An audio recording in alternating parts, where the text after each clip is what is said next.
Praise the Lord. இந்த வேதம் வாசித்தீர்களா? வாசிப்போம் பாருங்கள். தடைகளை நீக்கி போடுகிறவர் அவளுக்கு முன்பாக நடந்து போகிறார். அவர்கள் தடைகளை நீக்கி வாசலால் உட்பிரவேசித்து கடந்து போவார்கள் என்ற மீகா 2:13 நாம் வாசிக்கிறோம். இந்த வசனத்தில் நமக்கு முன்பாக இருக்கிற தடைகளை குறித்து பேசப்படுகிறது. இந்த தடைகளை நீக்குகிறவர் நமக்கு முன்பாக போகிறார். நாமே அந்த தடைகளை நீக்கி அதன் வழியாக ஆசீர்வாதங்களை சுதந்திரித்துக் கொள்ள வேண்டும் என்று இந்த வசனம் நம்மளோட பேசுகிறதாக இருக்கிறது.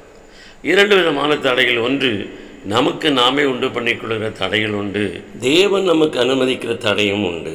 யாக்கோபு தன் வாழ்க்கையில் எத்தனைங்கிற காரியத்தை தடையாய் வைத்துக்கொண்டு சகல ஆசீர்வாதங்களை சுதந்திரித்து கொண்டவனாக 2 பரிவாரங்களோடு கூட திரும்பி வருகிறான். ஆனால் அதை அனுபவிக்க முடியாதபடி அவன் நெருக்கப்படுகிற நாட்களிலே அவன் தேவனோடு போராடி தன்னுடைய தடையை நீக்கி கொண்டபடியினாலே அவன் ஆசீர்வதிக்கப்பட்டான் என்று ஆதியாகமம் 32:28 நாம் வாசிக்கிறோம்.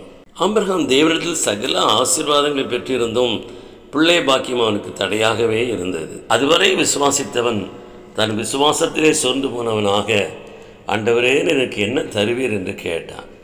ஆண்டவர் அவனை வெளியே அழைத்து வானத்தை அண்ணாந்து பார்க்கும்படி செய்து அவனுடைய விசுவாசத்தை பெருக பண்ணி அவனோடு கூட பேசினபடியினாலே விசுவாசித்தான். அது அவனுக்கு நீதியாக எண்ணப்பட்டது. தடை நீங்கினது. தேவன் சொன்னபடியே இன்றைக்கும் ஆசீர்வாதத்தை பெற்று அவன் வாழ்ந்து கொண்டே இருக்கிறான். நாமும் ஆபிரகாமுக்கு பிள்ளைகளாய் நாம் இருக்கிறோம். எனவே அன்பார்ந்தவர்களே, நமக்கு நாமே உண்டு பண்ணிக்கொள்கிற தடைகளை நாம் அகற்றுவோம் என்று சொன்னால் நிச்சயம் தேவன் நமக்கென்று வைத்திருக்கிற ஆசீர்வாதத்தை நாம் எளிதாய் சுதந்திரித்துக் கொள்ள முடியும். ஒருவேளை தேவன் நமக்கு தடைகளை அனுமதித்திருந்தால், நாம் விசுவாசத்திலே சோர்ந்து போகாமல் நிலைத்திருந்தால், நிச்சயமாக தேவன் இந்த ஆசீர்வாதங்களை நமக்கு தந்து நம்மை ஆசீர்வதித்து உயர்த்துவார் என்பதை மறந்துவிடக்கூடாது. கர்த்தர் தாம் இந்த வசனங்களை ஆசீர்வதிப்பாராக. ஆமென்.